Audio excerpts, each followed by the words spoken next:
Sure, this book has inspiration from the spirit, from God's spirit. This book, that's what it claims. Complain. That's what it professes. It claims to have uh, divine inspiration. It's supposed to be a source of. Supposedly, God's spirit does interact with human conscience and human mind, human will, human feelings. Uh, it, it's all intertwined. God does communicate with us on a spiritual level. Uh, People debate about what that really means. You know, what is spirit? What is soul? We know what the body is, uh, but it's material. But we're still science. I don't know if science has really completely figured out what is spirit. I'm assuming some debate whether it's even a reality, or whether it's not just a concoction of human imagination. Tales and legends passed, and mythologies passed down from generation to generation. But this Bible, 66 books, and not just this book, but uh, books concerning other religions. They talk about although they use different words for it, but they talk about the spirit of man and the body, the difference between the material and the immaterial. But they do talk about how it's intertwined. Some try to disassociate from the material aspects of life to be just focused on the spirit, but in reality, we were created with physical bodies, and the Judeo-Christian Bible does say to honor God in both soul, body, and spirit, not just your spirit.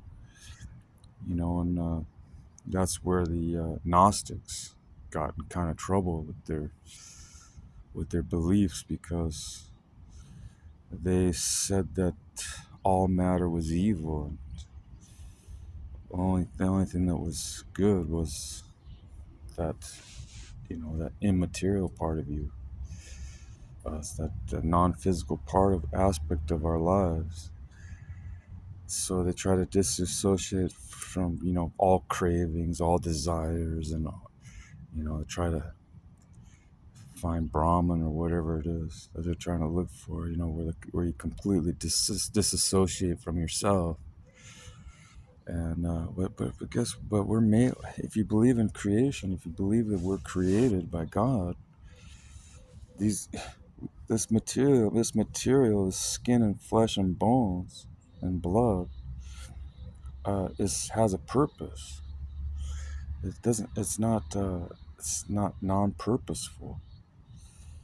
Yeah, it became corrupted according to the ancient legends of creation.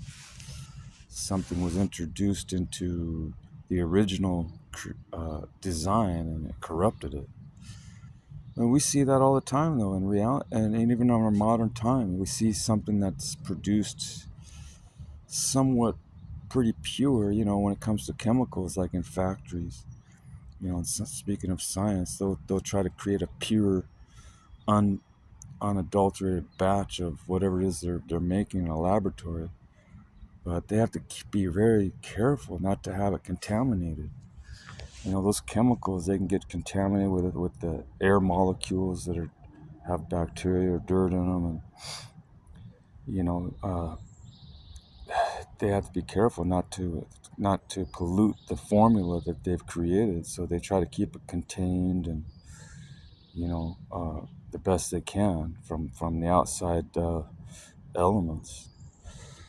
So, because one little tiny microorganism could corrupt the whole batch.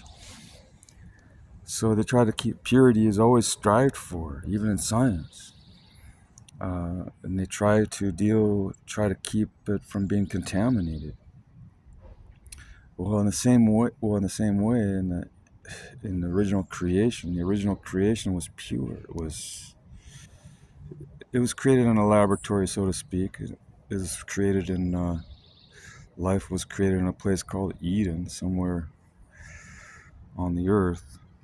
People debate about where Eden exactly is, and if Eden even exists anymore, because there's been so much cataclysm and rearranging of the Earth's topography because of catastrophe like floods and earthquakes and ice ages and all this, and winds and erosions. So the exact location of Eden you may be able to pinpoint it, with longitude and latitude wise, with measuring instruments, but as far as what it looked like, I believe it's undetermined because it's been wiped clean by the wrath of God because of the flood. The flood carried all the original dirt that was on top of the earth, and it transferred all this earth, and then redeposited in other locations. So mountains that once were no longer there.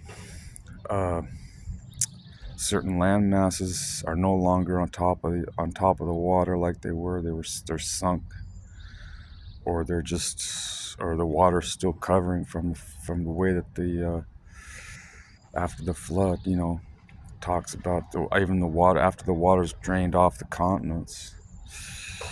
Uh, yeah, Earth was revealed again, but much of it probably stayed underneath the water. That's why you get these stories of Atlantis being sunk under the ocean, and all these other areas. And now with modern technology, we're finding these ancient cities everywhere under the water, off the coast of Japan, off the coast of Greece, all over the Mediterranean, probably even over in other parts of the world. They're finding underwater cities, whole cities, ancient monuments, statues, artifacts of cities that once were but were demolished by the flood. That's how the waters. That's why they're covered with water still. There was major changes in the earth thousands of years ago that much of the written history was wiped out, and the only way we can try to put the pieces of our history, our ancient past, together is through archaeology. And I'm thankful for that science, because origins do matter. It's important to know where we came from, who our ancestors were, whether we were planted here by extraterrestrial races or by an invisible spirit called God, putting things together. It matters. It matters to me. It matters to a lot of people.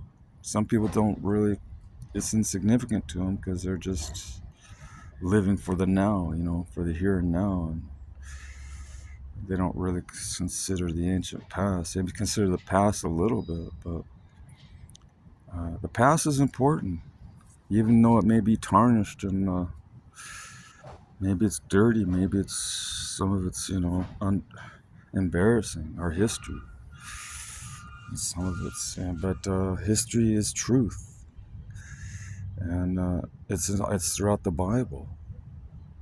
Bible has history in it, and it's not all good history.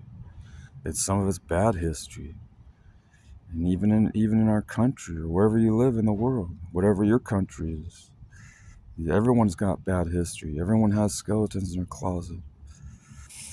Every country, every groups, every individual can't escape it. That's just part of truth. And God, our Creator, is into truth. And no matter how shameful and humiliating it could be to have your history revealed, but Israel, and not just Israel, but the other nations around them. They all have a tainted past. They have a corrupt history. Religions have corrupt history. Philosophies have, and philosophers have corrupt history. Uh, and they have to. We have. That's why we have to learn from history, because we have to be able to sort through the wheat from the chaff. The Bible talks about the wheat and the chaff being bad and the wheat being good. It's all going to be sorted through according to Bible prophecy. The chaff is going to be separated from the wheat.